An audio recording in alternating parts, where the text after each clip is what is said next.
To slurred speech. Nope. No. That one doesn't count. No. That was me expressing the deliciousness of the scotch. That was not me patting my own verbal speech patterns. Take that one down. Thank you. Slips, Stumbles, and Verbal Blunders and What They Mean by Michael Erard. Really examines a series of theories, a theory series, if you will, about verbal blunders, what they mean, the purpose they have in our fractured lives, and why they're so prevalent, and why we have so much attention drawn to them.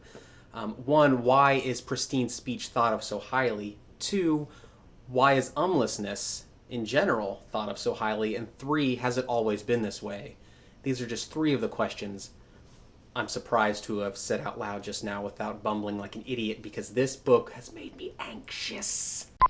The book, Slips, Stumbles, and Verbal Blunders and What They Mean, not to be confused with the litigiously similar Yum, crude two-dimensional abstract drawings of cunnilingus and what they mean, has made me hyper-aware not only of my own speech patterns, but also, unfortunately, the speech patterns of my friends, which is why they're not around right now. They don't call me anymore.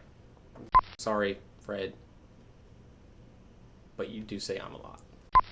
Yes, the book does examine some various theories regarding verbal blunders, from Viennese professor Rudolf Mehringer's idea that speech is an organism, basically, and it's constantly evolving, and blunders are just the representation of that evolution, to Yale psychologist George Moll's idea that speech patterns are simply a product of anxiety. And of course, there was the famous Sigmund Freud, who thought that speech errors are really just a penis into the speaker's subconscious desires.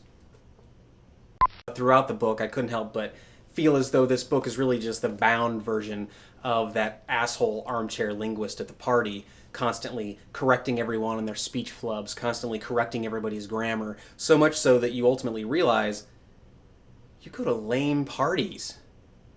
The most engaging part of the book actually happens about halfway through, when the author starts to examine the Toastmasters, which is a group of people dedicated to perfecting their own public speaking abilities. It's a worldwide organization that's been around for a very, very long time. And I just felt as though these people would be fantastic to hang out with. I mean, can you imagine the amazing drinking games that you could develop around this? You know, one speech flub equals one drink. And then as the night progresses, the more people drink, obviously, the more speech flubs they're going to have. It creates almost this perpetual energy machine, you know? It's a little convoluted and Rube Goldberg-esque, perhaps, but, you know, it's better than anything we have already.